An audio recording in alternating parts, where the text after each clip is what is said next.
Okay. Right. Okay, today we're going to start Lamed Hey, Hamad Aleph on the top. 3 lines from the top. Let me just mute this 1 second.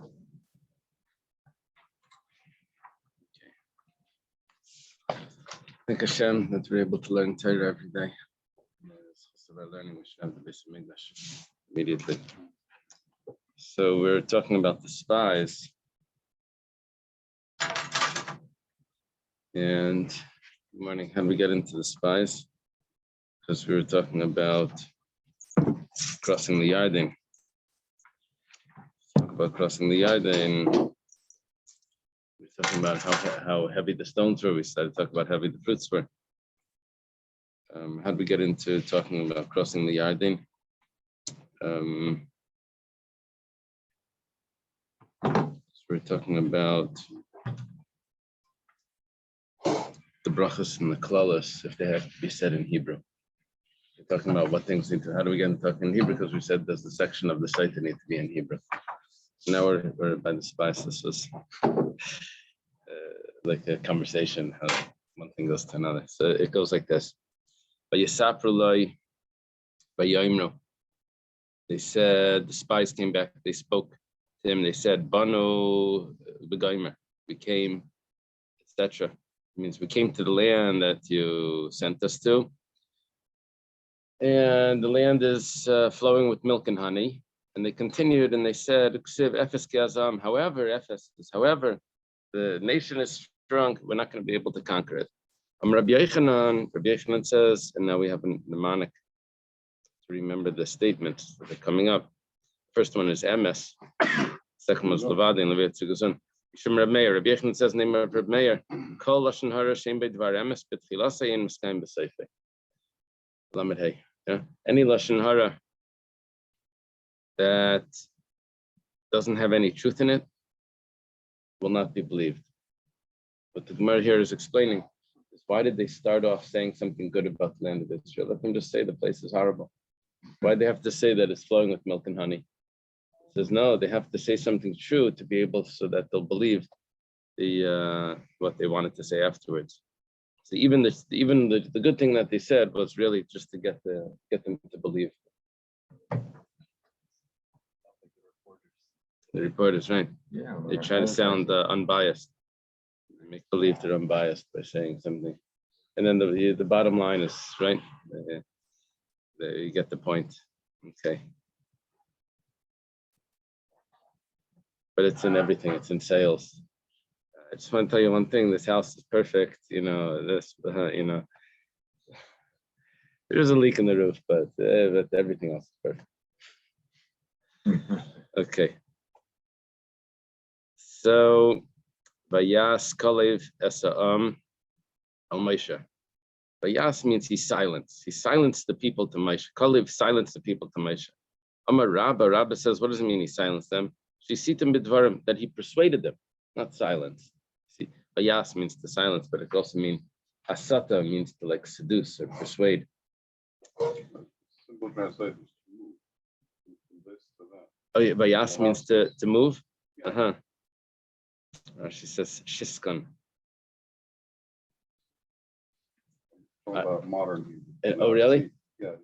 Oh, so that lahasit would mean to persuade. That's going under the persuade. That's the other word of to persuade. That means that you move a person's mindset. Like sata miderech, sata minaderech, right?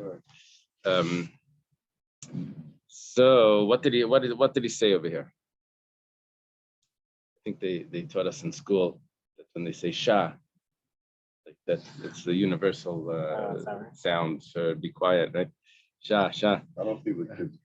So it says Vayahas. Vayahas was like has. It's like when be quiet. So they told us. Okay. Like by Ach Nayach, remember? Noach was left, but the Medrash tells us that he was bitten by one of the animals, or saying he was late for the So they told us that the ach means that he said ouch. Ach is, ACH. It's ouch. AU. Okay. Pasach Yeshua. Pasach, he said like this. Yeshua, actually, I have another version here in this Gemara. It says, the Chazil Yeshua, he saw Yeshua, the Kamishtai that was speaking. He was saying, no, the land is a good land. Amrilay, Dain Reish Ketiya Yamalal. This man without a head, his head is cut off, should be speaking. Now, Rashi says, what does it mean? Where did I see the chat? Yeah, Rashi says that, what does it mean his head is cut off? That means that he doesn't have sons.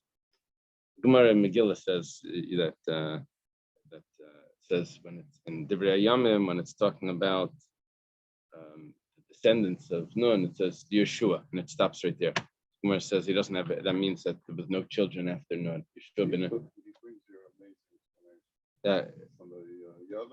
Okay, I don't have the Ben Yada. Let me just go through the Arach. Give me 1 second. So then the Gemara says, 1 second, but we know that there were a bunch of Nevi'im that came from Yeshua. So it says, okay, he had daughters. He had daughters.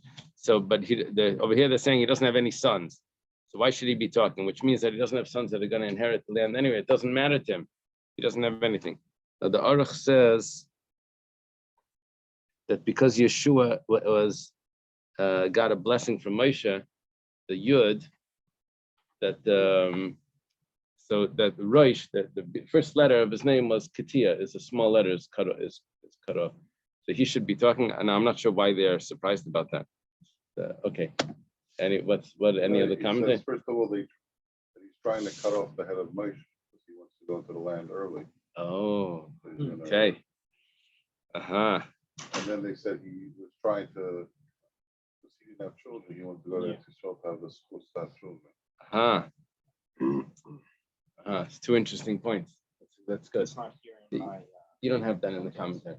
What Chaim is saying is that, first of all, Reish Ketia was that if they go into Eretz Yisrael, then Moshe passes away, because Moshe was the leader in the desert. But the only thing is, I thought that if they would have gone in without the punishment of the spies, then Moshe would have been the leader over there as well. Okay, but this is saying that Everyone has a secret about that. Right. Oh, so it's even later than that. By the rock. And the other thing that Chaim saying from the commentary there is that if he would have gone into Eretz Yisrael, then the schus of going into Eretz Yisrael would have given him children.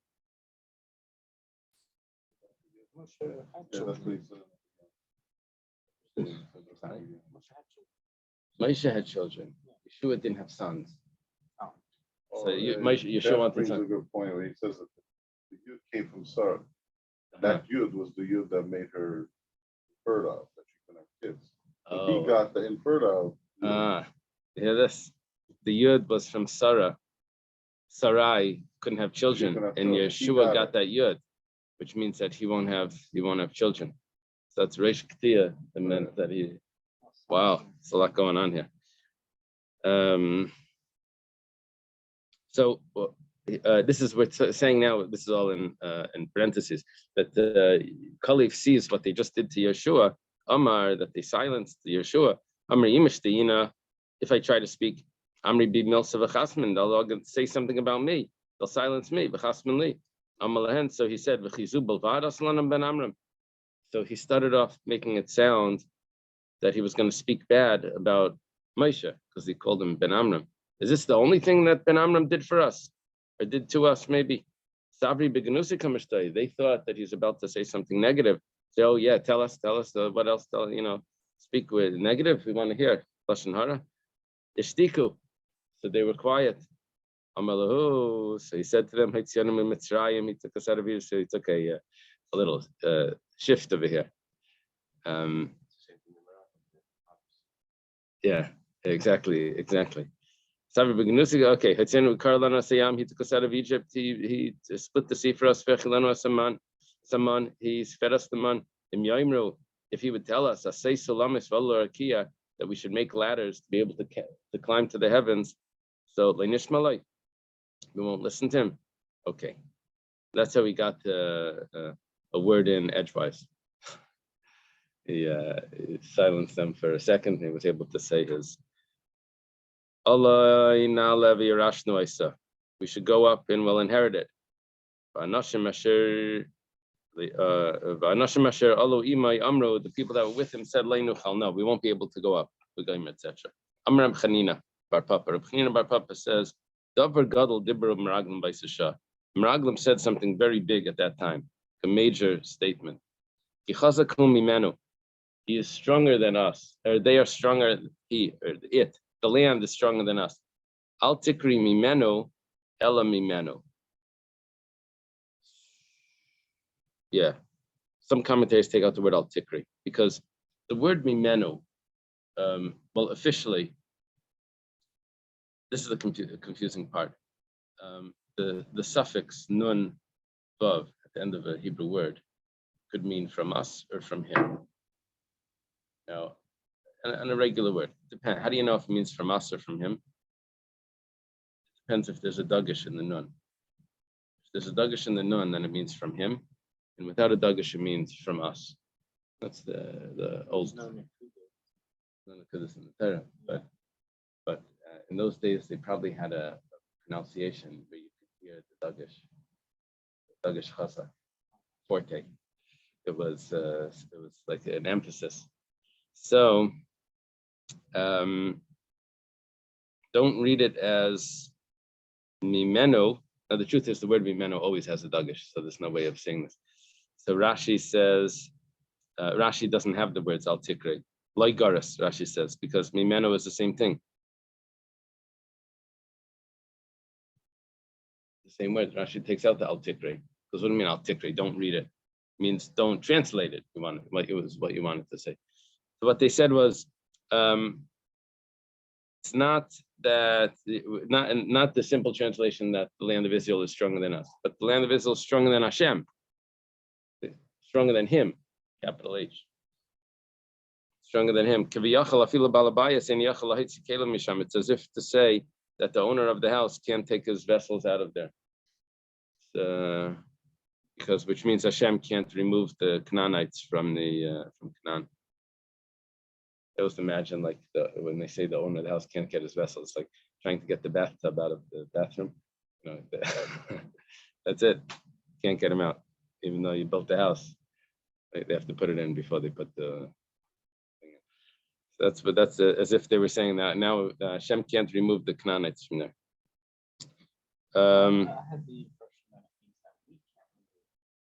Yeah, it's stronger than us. That's the verse. But the Gemara says what they were really saying is that it's stronger than Hashem. The word mimenu could mean stronger than him. It could mean stronger than us. It could also mean stronger than him. Okay. Eretz Echeles Yeshvei, it's a land that eats its inhabitants. It means everyone over there is dying. Darash Rava taught, Amar HaKadosh Baruch Hu, Hashem said, Ani chashavti al l'taiva. My intention was for their good. And they considered it bad. Ani chashavti al l'taiva. My intention is for their good. Everywhere they reach, this is like the mother prepares a dinner for the kids. She adds in all the healthy things. And they say, I'm not eating it now, right? So the mother has their intention. They say, why do you spoil it? You put in all of all the greens. But the color everywhere where they came, Meis Chashiva did who? Someone important passed away. This was to distract the inhabitants. They shouldn't realize that there's spies there.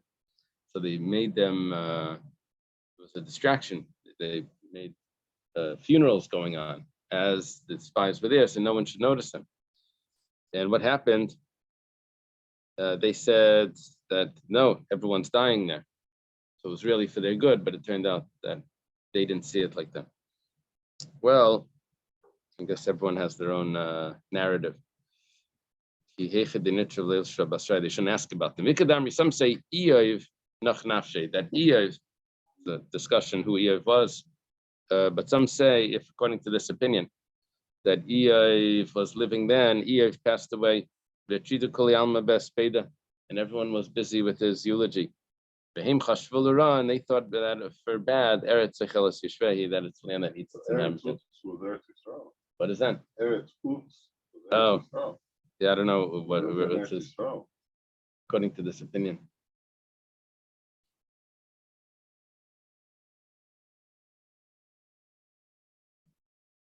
Yeah.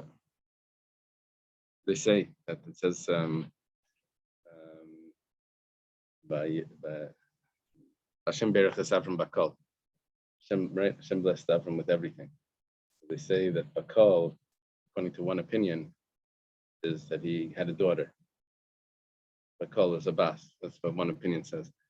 They asked the question, if this is a joke, it's not really. If he had a daughter, so why couldn't Yitzchak, why do you have to send Eliezer to his relatives over there in Haran? Could have married the daughter, because before the giving of the Torah, he could have married a relative. So they said, well, it's really machlekes if he had a daughter. He didn't want to make a shidduch into machlekes. Anyway, the question is if he was there. It's a machlekes if he, if he even existed. So, okay. No, this, according to one opinion, this is the same year. Yeah. But we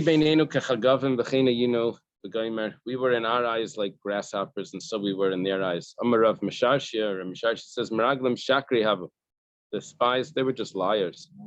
How do you know they're liars? Well, makes sense to say that we were in our eyes like grasshoppers. L'chaye means emes, right?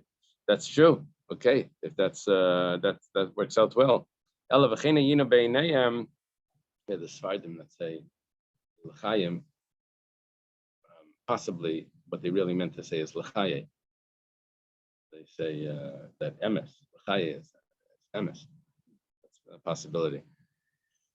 There's another interpretation as well. But what do you mean we were in their eyes? How do they know what they were thinking? They didn't have conversations with them. So how do they know? They must be their liars. This is like the novelists. They write like what everyone is thinking. How do you know? You're only on one side of the story. So, but it's not so. The truth is that they actually knew what they were saying. You see, they said that we're in our eyes like grasshoppers, and so we were in their eyes like grasshoppers. They looked at us like we were grasshoppers. How did they know? It says they knew. When they were feeding the mourners, they would feed the mourners outside. There's that Sota Savra family has a death, so the first meal they don't eat by their house. It's prepared by someone else. This was done outside. They would do it outside. Where would they eat that meal? They would eat it under the cedar trees, under the eres. So when they saw them, doesn't say who saw who. When they saw it,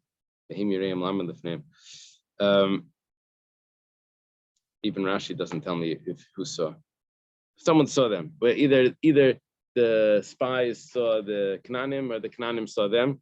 Salki Yasri Bilani, they went up to sit in the trees. They went to hide in the trees. Shami de Kamri, but then they overhear the people saying, Kachazina Ninchi de Dama Lakamtsi, Bilana. We see people, they look like grasshoppers, and they're in the trees. So they were able to overhear the conversation. They were in the trees, and that's how they knew that we were in their eyes like grasshoppers. So you heard that. What did they take them? You mean to eat them? Whatever, spies. They thought that this was a strange lizard, That's what it sounds like. The word knows it. Batisa Kalaida, Vayitnu Eskela Vayivku, all the congregation lifted up, they gave their voice and they cried. Amar Rabbi Yechanan, Rabbi says the name of Rabbi Yechanan. Is that common, Rabbi, to say in the name of Rabbi Yechanan? Rabbi is in Bavel.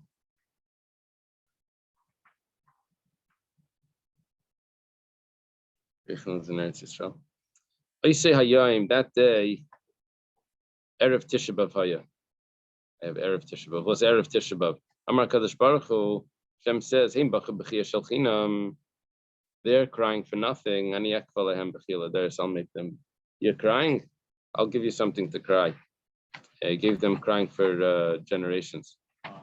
That's the. But already the day of Tisha B'av already happened. It was already like that was considered a bad day already from the spies. And the congregation said they're going to stone. This is to stone Moshe and Aaron. And it says, the honor of Hashem appeared. Was seen. Was appeared in the Ayel Mayit. Amar Rabchia Barabba says, teaches us that they took stones, they threw it at Hashem. Vayemusu. And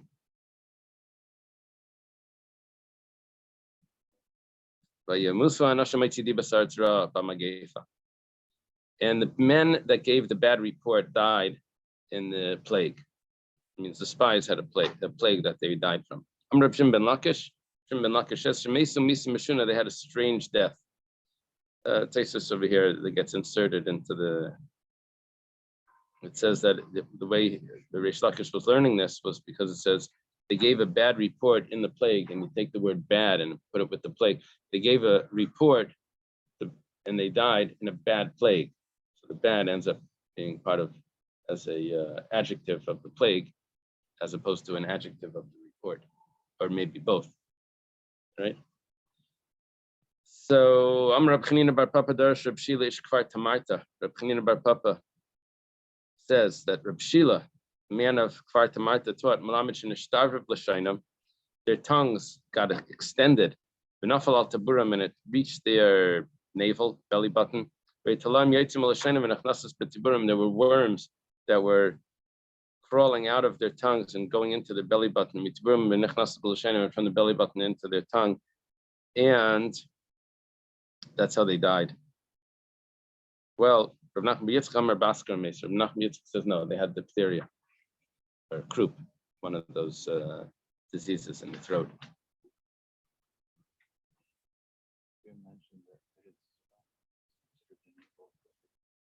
Oh, is that what it says? Yeah, that Eretz Yisrael is considered the navel of the earth. I mean, the center.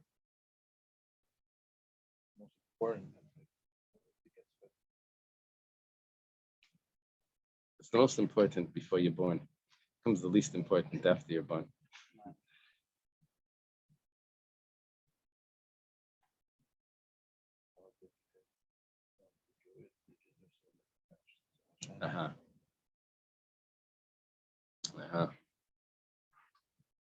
Very interesting.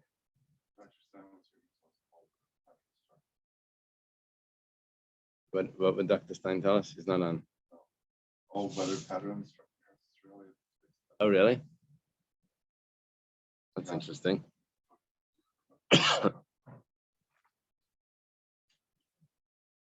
And where do you say the weather patterns start? From the Gulf. Okay. Now we're going back to talk about the crossing of the Jordan on the way into Eretz Yisrael. It says when the last of the Jews went up from the Yarden, we had two opinions. Did they go in one by one, crossing, or did they go in as in their formation of the way they camped? Whatever the case is, when the last one went up from on the other side, on the Israel side, so then the water came back down. Shenemar, it says in the pasuk, "Viba leisa kain meisar and bris Hashem mitaycha yarden, natku kapes ragle kain ala charava." The feet of the kainim went to the dry land. Vayeshuva mei yarden lim kaiman, and the water returned to its place. Vayelchu kitmal shilshin, and it traveled the way it did yesterday and the day before. Al kol gadaisav on all its banks. Nimtza. What happened at that point was Aaron v'naisa v'kainim mitzadecha, Yisrael mitzadecha. See, they were crossed over the Yarden. The Kainim were standing at the base of the yarding, at the edge. After everyone crossed, they went back to this side. Now they're on the wrong side. So what happened now was, don't have no fear. Nasa Aron as nice of Avar. Then they just held on to the Aron, to the ark, and the ark carries those that carry it, and it carried it over. So they flew over on the Aron. Shnemar vikashatam kalam laver. After everyone passed over, that then the ark of Hashem and the Kohanim passed over. Regarding this concept of the Aron carrying those that carry it, Uzzah was punished. Now Uzzah was the son of the person that was hosting the Aron for after it returned from the Pelishtim. The Aron was captured when they took it to battle, and then the Pelishtim were getting plagues because of it. Then they sent it back on this cattle, and it just walked to the Jewish camp. And then they held it there, and then they were going to bring it up to Ir David. And on the way up, so they put it on wagons, and it started to, the animals that were pulling the wagons tripped, and it looked like it was falling. So Uzzah stretched out to grab it, shouldn't fall, and he died. So Shnemar Vayavayo ad Gairen Kidain V'yishlach Uzzah Yad Lechas Aaron. They came to the granary threshing floor of Kidain, and Uzzah stretched out his hand to grab the Aaron, shouldn't fall. Amalei HaKadosh Baruch Hashem says, Uzzah, Noisav Nasa. It carries those that carry it. Atzmei Kolshkein, you don't think it can carry itself? You have to stretch out and help it. B'yicharaf Hashem b'Uzzah, Hashem got angry. The anger of Hashem flared up on Uzzah v'yakeu sham al asal, and he hit him on his error. Goymer. Rabbi Yochanan and Rabbi Elazar is machlekes Rabbi Yochanan and Rabbi Elazar. Rabbi Yochanan and Rabbi Elazar are his teacher-student or teacher-friend in Eretz Yisrael. Chad Amar, one of them says, Aliskei Shaloi, that he got punished because of his forgetfulness. To carry it on. It's not supposed to go on a wagon. So that was one problem. Yeah. Asking which problem was the main problem, that they put it on a wagon. So that was a mistake. He put it on a wagon.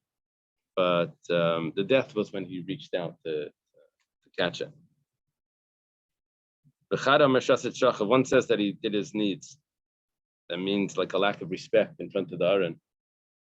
Now, some commentaries say that it means that he put on his shoes, because Shasali called Turkey is shoes. Put on his shoes in front of the Aaron. What do you have in that? What does it say? Does it say anything? Explanation?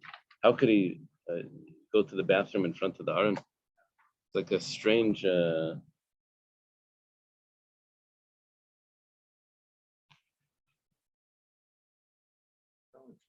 He relieved himself. One says, God smote him because away from the ark. his garment in front of the ark. So Shasat Shachav means that he lifted the edges of his garment to relieve himself. So shal, how are they getting it from the word shal? That means to remove. Yeah, so the aftermarket drops down. Here it says it was in the direction. Oh, he didn't face the A different direction. Okay. And he passed away there with the ark of Hashem. Amar Rabbi Yochanan, that expression is interesting. He says, Uzzah says Uzzah comes to the world goes to the world to come, because it's, as it says, with the ark of God. Just like the ark lasts forever. Also, Uzzah comes to the world to come. I noticed the medrash in the Tosfos Shantz over here on the side. It has nothing to do with this, but the Gemara before, when it said that the spies were like grasshoppers, it says there's a story of the daughter of Anna that went into the orchard of her father to take a pomegranate from the tree. She took the peel off, and one of the meraglim climbed into the peel, and she got afraid. I guess the pomegranate was so big, that he was going to come onto her. No. He was afraid.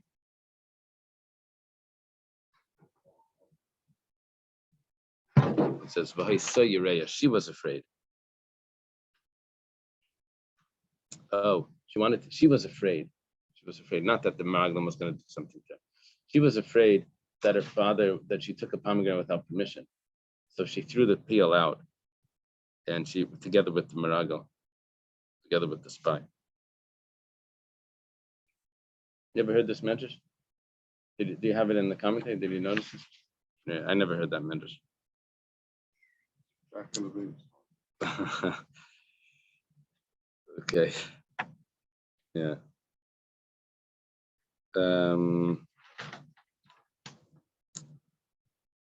Yom Hashem. Okay. Afuza Balaylam Abab. Yichale David. And David got angry. Allah Sheparetz Hashem Peretz Beuza. That Hashem broke through, this breaking through with Uzzah. And they named the place Peretz Uzzah, right? That's what the pasuk says. Rabbi Lazar says, Shenishtanu panav kecharara. His face darkened like the cake that was baked on the coals. The bottom of it was burnt. That's how they. Apparently, those ovens in those days, the bottom would burn. They put it on the hot stones or hot coals. Bottom would get burnt. I think they would eat it anyway. That's so it turned black. Elamayata, what are you saying? The Gemara says about Rabbi Lazar. Every time it says vayichar, it means charara, it means that it turned black. What about vayichar af Hashem? That Hashem got angry. Does that mean that Hashem's face turned black? Well, what does that mean? It says, well, hasam ksiv af, hacha like ksiv af.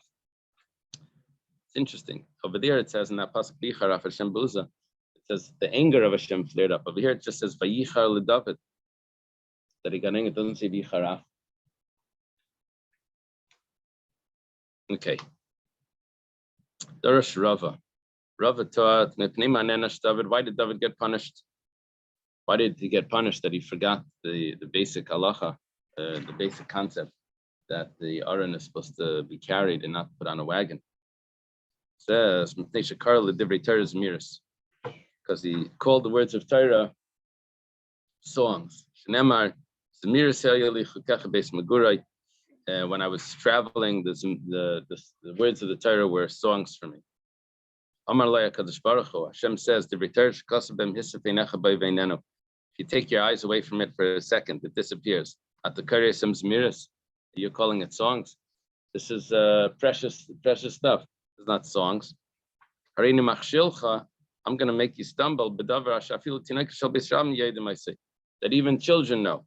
It says, to the children of Kasi did not give the wagons because they were supposed to do the holy service. They're supposed to carry it on their shoulders. So they're not supposed to have the wagon.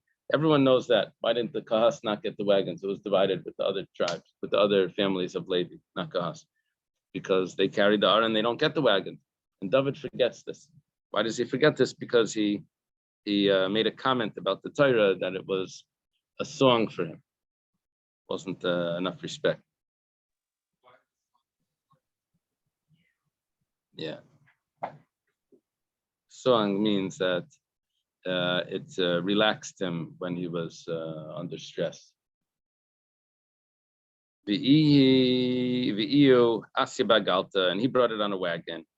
Okay, bayach banshi beshemesh kiro ba'aron.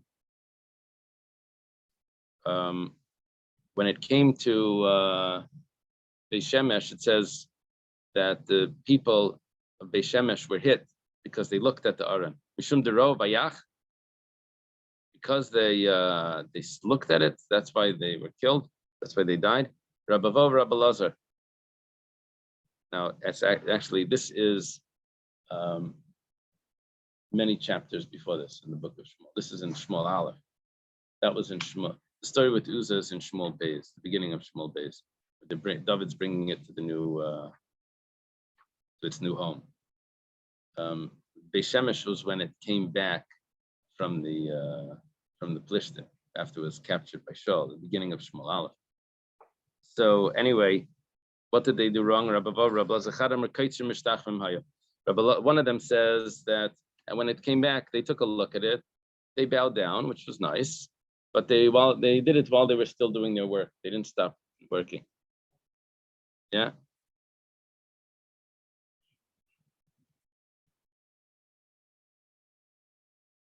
Yeah. Sounds like davening by the computer. No. Davening, but you didn't stop with your important things. So V'chad Amar, the other one says Mili Nami Amar, that they actually said something not correct. Man Amrech, the Amrayas, who angered you? That you got angry. In other words, how is it that you weren't able to protect yourself from being taken captive? Man asa alach de faista, and who appeased you that you came back? Okay. That means that they said something that was derogatory about the Aron. Like, how did all this come about? And that's why they were hit. And it was 50,070. That's like an interesting number, because 50,000 is such a large number. That's how many people died. And 70 is like a small, 50,001. You know, it's like that's not a. So the Gemara learns this like this.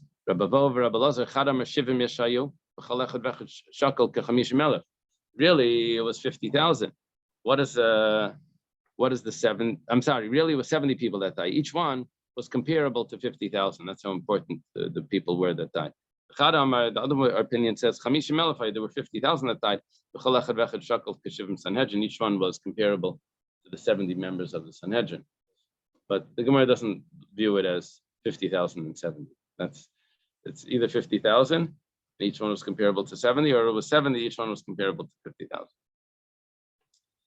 That's going back to the story of the people that died when the ark was returned after it was taken captive by the Plishtim. Now, Vayihi kitzadu noisei aran Hashem shishat sa'adim yizbach shar Mari. This is where now we're jumping back to when they're taking the ark into its new home when in Shmuel Beis. It says as they took 6 steps, they slaughtered a ox and a fattened bull. And it says another pasuk, Shisha parim v'shiva elam. Shiva parim v'shiva elam. V'shiva elam. They slaughtered 7 bulls and 7 rams. What's going on? It was every 6 steps they slaughtered 1, or they slaughtered 7 and 7. Well, Amar of Papa Bashmal, Kol Psiya Psiya Sharmari. Actually, each step they slaughtered an ox and a fattened bull. I'll call Sheish V'Sheish Psiyas, and on every 6 steps, Shiva Parim Shiva Elam, the intervals was 1, 2, 3, 4, 5, 6. They slaughtered. That's already 12 animals they slaughtered, and then at that 6th one, then they did another 14, 7 and 7. Amalei Rav Chizda says to Rav Papa Bar Shmuel, he says, if this is every single step, then the whole Israel was going to be filled with minor altars. Elam Rav Chizda, rather, Rav Chizda says it was different. I'll call Sheish V'Sheish P'siyas, and every 6 steps, Shara Mari, that's when they slaughtered the ox and the fattened bull. I'll call Shisha Sadarim Shal Sheish P'siyas, and then when you had 6 sets of those, then Shiva Parim Shiva Elam. It still sounds like a lot, but I guess it's less than Papa Bar Shmuel. Now it says Ksiv Kidan Ksiv Nachan. It says that when they came to the granary or the threshing floor of Kidan, that's when Uzzah stretched out his hand. That's what it says in Divrei Yamim. But in Shmuel it says it was the granary of Nachan. What does it mean? Kidan Ksiv Ksiv Nachan. Which one is it? Amar Rabbi Yechon Betchila Kidan L'Seif Nachan. Originally, it was Kidan. What is a Kidan? Is that some sort of instrument? What is a javelin? A spear. And then it became Nachain, and then it became something established, which meant that it was was like a blessing. Nothing is established, right? How do they translate that?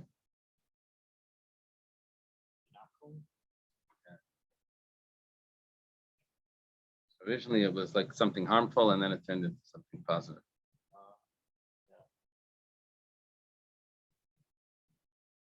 It's like a judgment. Oh, really? That's what they say, that it's a judgment? I didn't Also means understand tragedy that. or broken.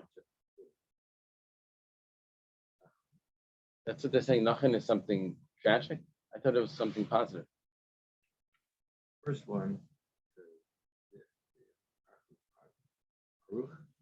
Where it says, first there was a judgment of din, that's negative. Then there was an order, nachum. Doesn't say what. Okay, so but then it sounds that it was positive. Correct. Okay. That's why I understood what it was saying. Okay.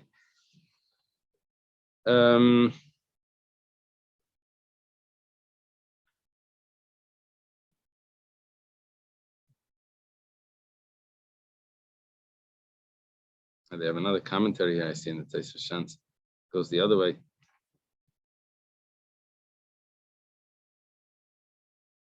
Okay. What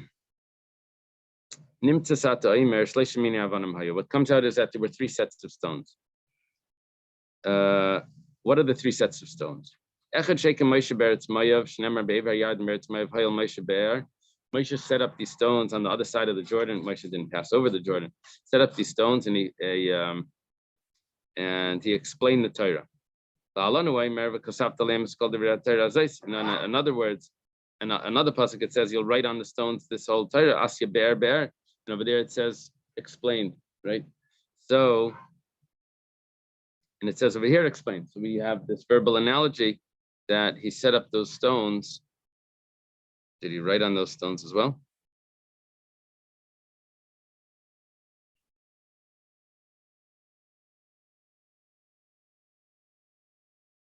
Does it say that Moshe wrote on those stones? Thought the stones were put into place after crossing. That was where they wrote, right? The second set of stones is Shekem Yeshua B'Teicha Yardin. That was the mound that they made over there to replace the stones that were removed. That showed that the Jewish people, that's where they crossed. And Ve'echad, and another set of stones, Shekem B'Gilgal, that they took out from under the feet of the Kainim, they brought to Gilgal, that these 12 stones that they took, they were supposed to set up in the place where they slept that night, which was in Gilgal. Taner Rabbanu was taught in the Brayta, Kesat Kasva Yisrael Torah. How did they write the Torah on those stones? This is the stones that went to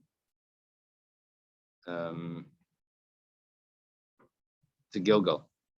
But here we're talking about that it was as it was written at Har Evel. They took the same stones from Har Evel, they brought it to Gilgal. Well, Rabbi Yehuda says Al Gabi Avanim Kasva, that they wrote on the stones itself. It says you should write on the stones. It's called the Torah Zeis, all the words of this Torah. And afterwards they put plaster over it. They plastered over the writing. How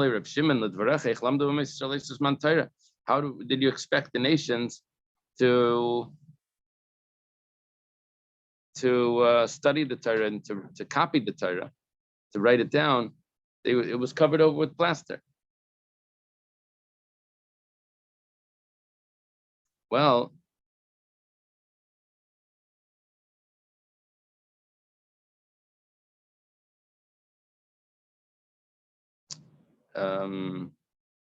Amalai, he said to him, they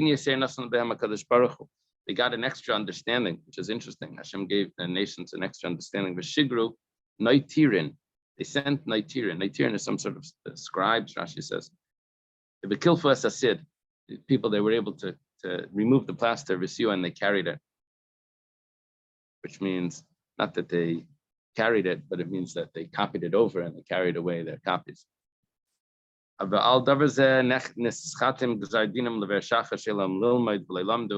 because of this, their decree was that they would go to the pit because they were supposed to study it and they didn't study it. Reb Shimon says no. Reb Shimon said that they didn't write it on stones and then cover it with plaster. It says the other way. Al Gabi Sid Kasvua. They wrote it on the plaster. The Kosvalam Lamatan on the bottom of this, they wrote that we're not supposed to learn from the nations. Why are we supposed to destroy the nations? Because we're not supposed to learn from them.